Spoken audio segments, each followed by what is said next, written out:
Beauty lies in the eyes of the beholder।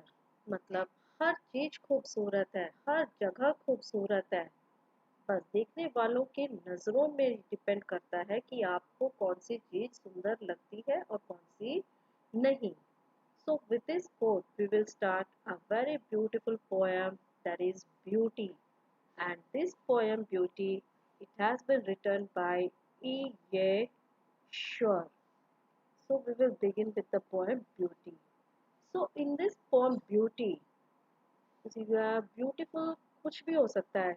ये जरूरी नहीं है कि वो बहुत फेयर स्किन वाला ही ब्यूटीफुल होता है, या कोई पेड़ ले लो आप जिसपे कि बहुत सारे फल फूल लगते हैं, या बिल्कुल हरा भरा है जो सुंदर है।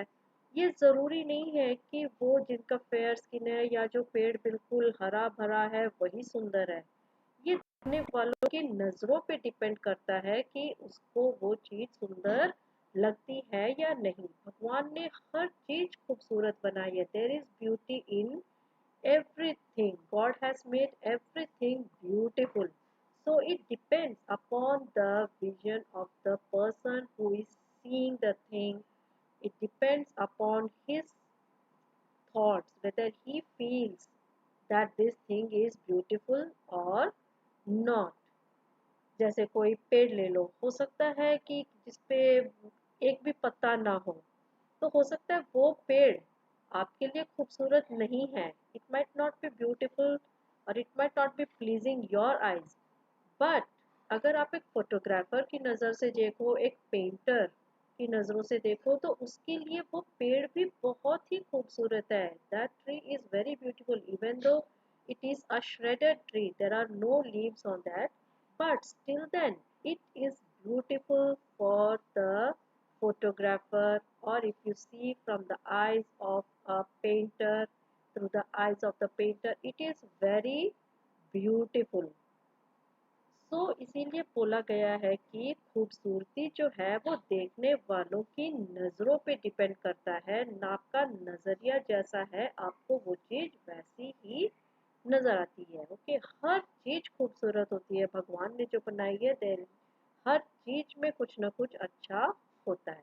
So in this poem beauty we are going to discuss about those things जो देखने में भी खूबसूरत है, which we see, we can also hear, we can also feel. So beauty is an abstract noun basically. Okay, so beauty, there are many things, very beautiful things that we can see. Actually beautiful, it's an abstract noun, we cannot see, only we can just feel it. It is a feeling of the mind.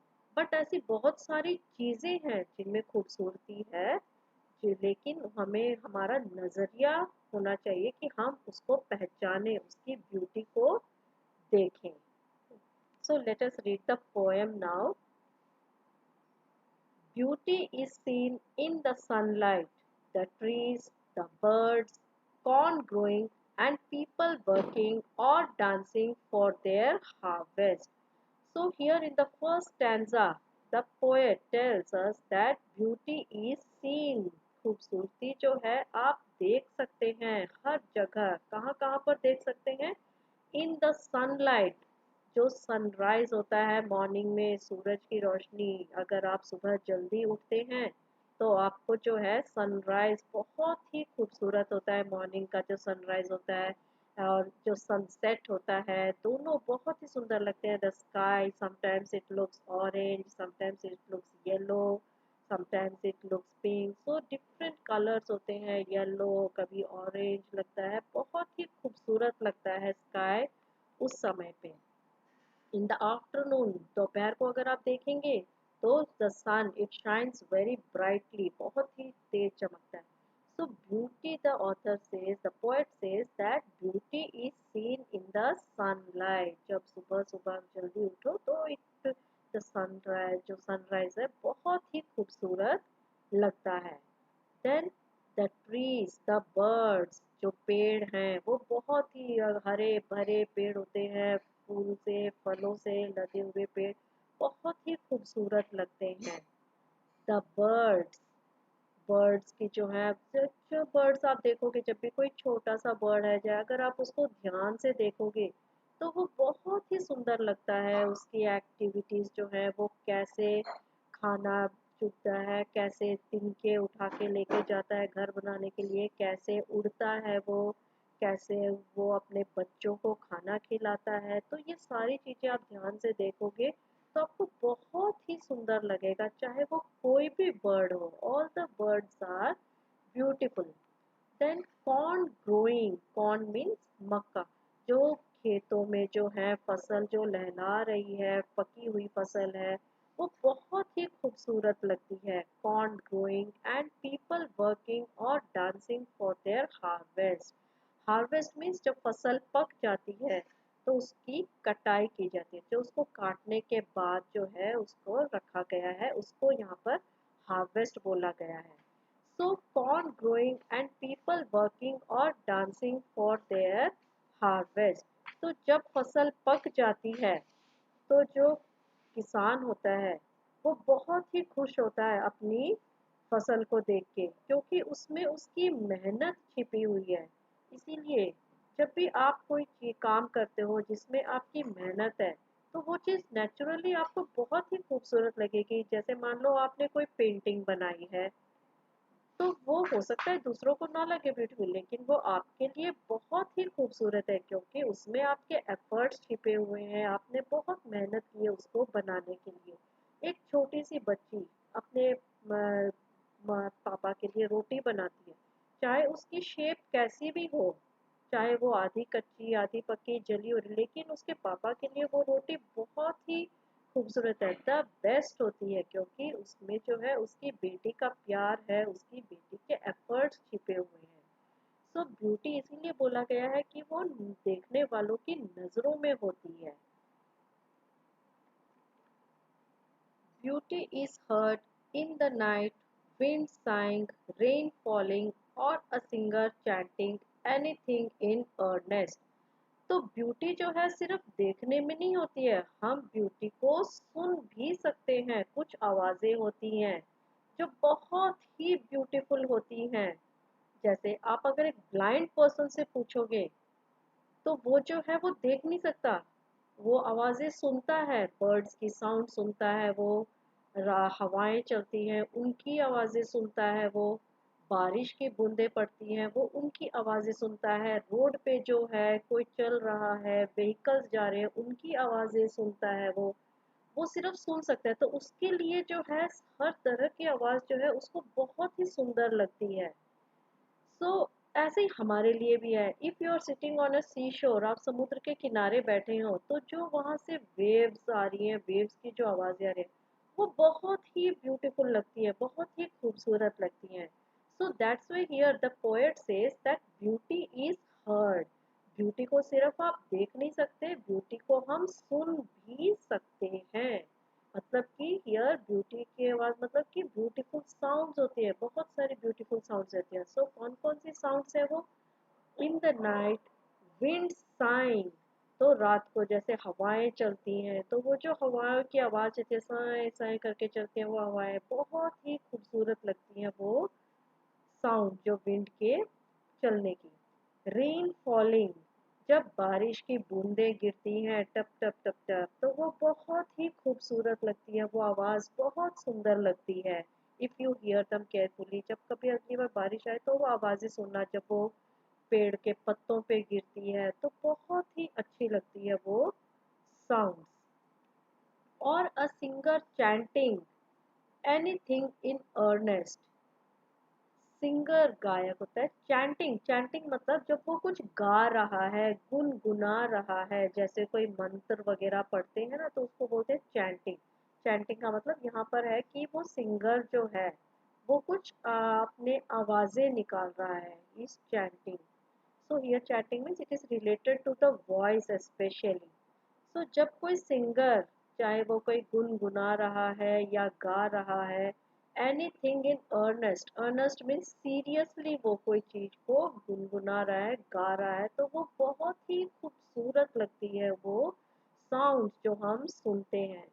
सो पहले paragraph में हमने देखा है the first stanza that the poet describes those things which are beautiful which we can see, जो हम देख सकते हैं. In the second stanza, the poet describes about the beautiful sounds that we can hear. Then we come to the third stanza.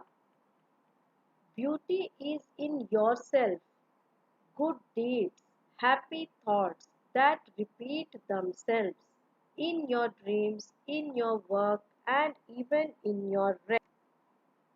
अगर आप अच्छी सोच रखते हैं, अच्छी फीलिंग्स रखते हैं, किसी के बारे में कभी भी बुरा नहीं सोचते, हमेशा उनकी भलाई सोचते हैं, किसी के बारे में कुछ भी अच्छा सोचते हैं, तो वो भी एक तरह की खूबसूरती है. That is also beautiful. So here in the third stanza the poet tells that beauty can be felt. आप ब्यूटी को फील कर सकते हैं. कैसे?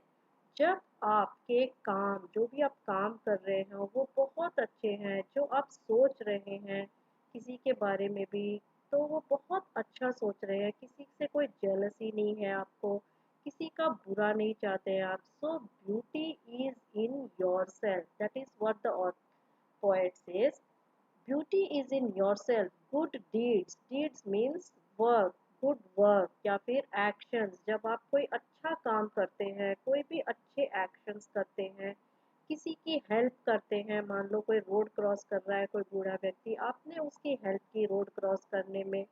सो these are some good actions जो कि हमें खुशी मिलती है ऐसे काम करके. So that is beautiful. ज़रूरी नहीं है कि आपके जो है बहुत ही फेयर, जो गोरे गोरे हो, स्किन हो, बहुत अच्छे कपड़े पहने हो जिसने, या बहुत अच्छे घर में रहते हो, वही ब्यूटीफुल है. जो फेयर स्किन है वही ब्यूटीफुल है. It is not necessary. It depends कि आपके पास कैसा दिल है, कैसा हार्ट है, आपके काम जो है कैसे हैं. So that is what the poet tells. Good deeds. Beauty is in yourself. Good deeds, अगर आप अच्छा काम करते हैं. हैप्पी थॉट्स, अगर आप जो सोच रहे हैं वो बहुत ही अच्छा सोच रहे हैं, किसी से कोई जेलसी नहीं है, कोई किसी से नाराज नहीं है आप. So these are called happy thoughts. सबकी भलाई चाहते हैं आप. That repeat themselves in your dreams, in your work and even in your rest. और यही जो अच्छे अच्छे थॉट्स आते हैं आपके माइंड में, किसी के बारे में आप बुरा नहीं हो, किसी से गुस्सा नहीं है, किसी के बारे में आप गलत नहीं सोचते हैं, और ये ऐसे ऐसे थॉट्स जो हैं हमारे माइंड में बार बार रिपीट होते रहते हैं, हमेशा हम किसी का अच्छा चाहते हैं. So that is what the poet tells. When you are repeating, जो हमारे अच्छे काम हैं, हम बार बार वही अच्छे काम करते रहते हैं, हम अच्छा सोचते रहते हैं किसी के बारे में. So in even in your dreams, अपने सपने में भी हम अच्छा सोचते हैं. इन योर वर्क, जो भी हम काम कर रहे हैं, एक्शन कर रहे हैं, वो अच्छा और हमेशा करते रहते हैं, रिपीट करते रहते हैं हम अपने यही अच्छे अच्छे विचार एंड हैप्पी थॉट्स, अच्छे good work. We keep on repeating them. And even in your rest. सिर्फ आप अपने सपने में नहीं, हम जब रेस्ट कर रहे हैं, बैठे हैं या सो रहे हैं, तब भी हम किसी का बुरा नहीं सोचते हैं, हमेशा अच्छा ही सोचते हैं. So that is what the poet describes in this stanza कि ब्यूटी जो है हमारे काम में भी होनी चाहिए. We should think good about others. That is what is beautiful. So this poem में हमने क्या देखा कि in this world everything is beautiful. Beauty lies everywhere, in everything, even in the sounds. The जो भी आवाजें सुनते हैं वो भी सुंदर होती हैं, जो हम सोचते हैं वो भी सुंदर होना चाहिए. Everything. So there is beauty in everything. So that is why there is a quote, the beauty lies in the eyes of the beholder. मतलब कि खूबसूरती जो है वो देखने वालों की नजरों में होनी चाहिए. ये जरूरी नहीं है कि वो दिखने में ही खूबसूरत हो. तो आपकी आंखों में इतनी खूबसूरती होनी चाहिए कि आपको सब कुछ खूबसूरत लगे। और वो खूबसूरती कहाँ से आएगी? जब आपका दिल खूबसूरत होगा। और दिल खूबसूरत कब होगा? जब आप अच्छा सोचेंगे अपने माइंड में। आपको जो है हर चीज फिर ब्यूटीफुल लगने लगेगी जब आप किसी के बारे में अच्छा सोचेंगे।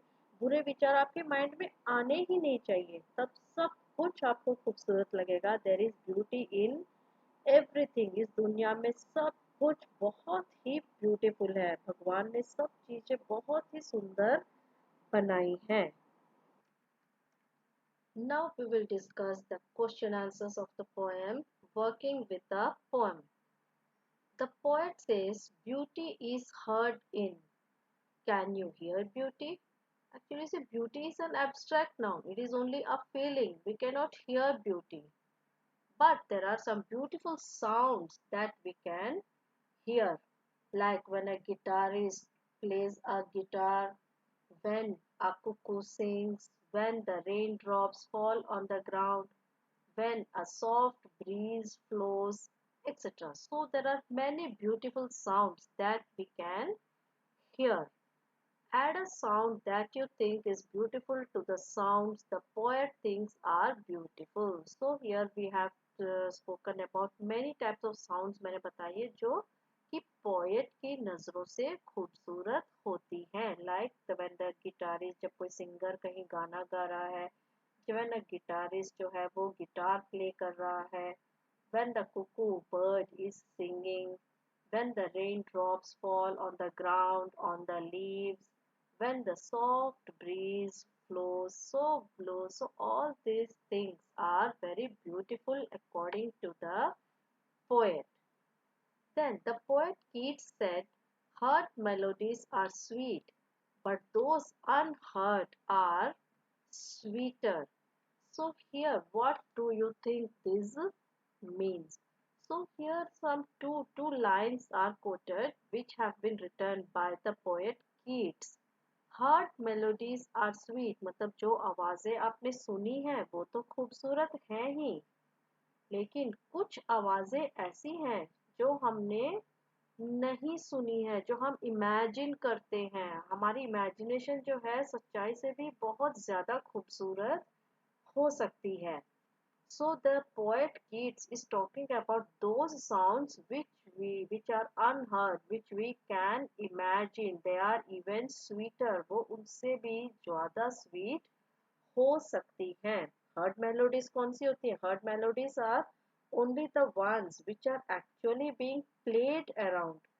But the unheard are those that our mind plays in our heart, and such sounds are sweeter and closer to our heart. So that is what the poet Keats says in these two lines. Then there is one more question here. Have you ever heard a song in your head long after the song was sung or played? कई बार जो है हम कोई गाना सुनते हैं तो और उसके बाद जब वो गाना बंद हो गया है, लेकिन फिर भी हमारे माइंड में जो है वो सॉन्ग चलता रहता है, हम मन ही मन उस सॉन्ग को गाते रहते हैं। So that is what here it has been said. Have you ever heard a song in your head long after the song was sung और played?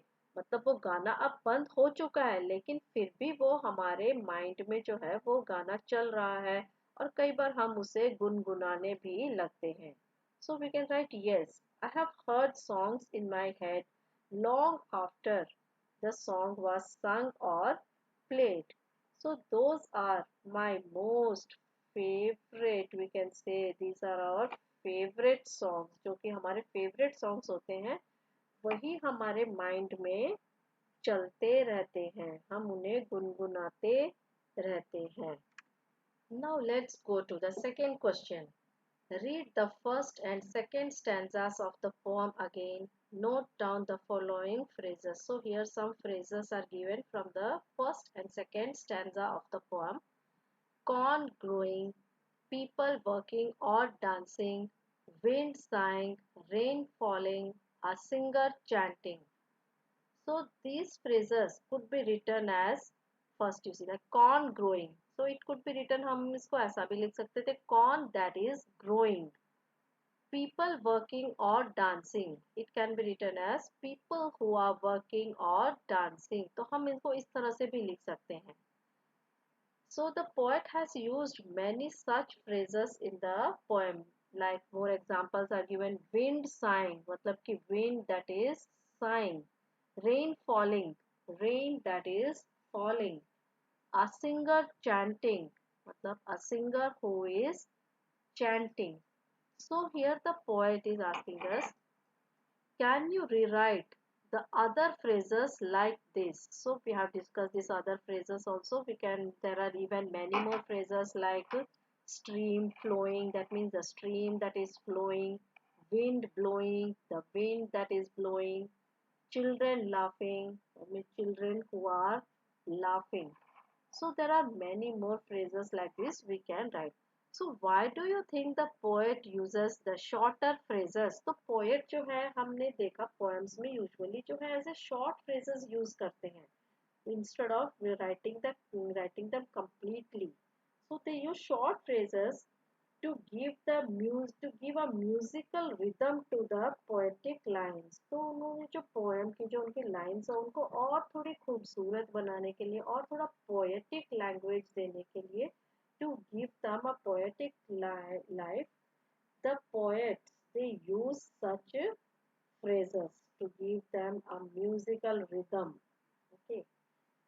Now third question is, find pictures of beautiful things you have seen or heard of. So this you can do it yourself. If you want to do, you can find, write a paragraph about beauty using your own ideas along with the ideas in the poem. You may discuss your ideas with your partner. So in this you have to just write a small paragraph about beauty, like anything can be beautiful. So you can write a paragraph about beauty, like a beautiful thing is anything that brings smile on the face of everyone whoever sees or feels it. So a beautiful thing can be just like a blessing of the nature, like a mother cuddling a child. When you're reading about some great people, like we read about Kalpana Chawla, so this story is the story of Kalpana Chawla. When we read about her, it gave us a lot of happiness. बहुत खुशी मिली हमें ना उसको पढ़ के. So these type of stories, when we read about the great people, it gives us happiness and some good feelings in the nature, that everyone has a different kind of beauty. There is beauty in everything. It depends on one's perspective, that how he or she takes it.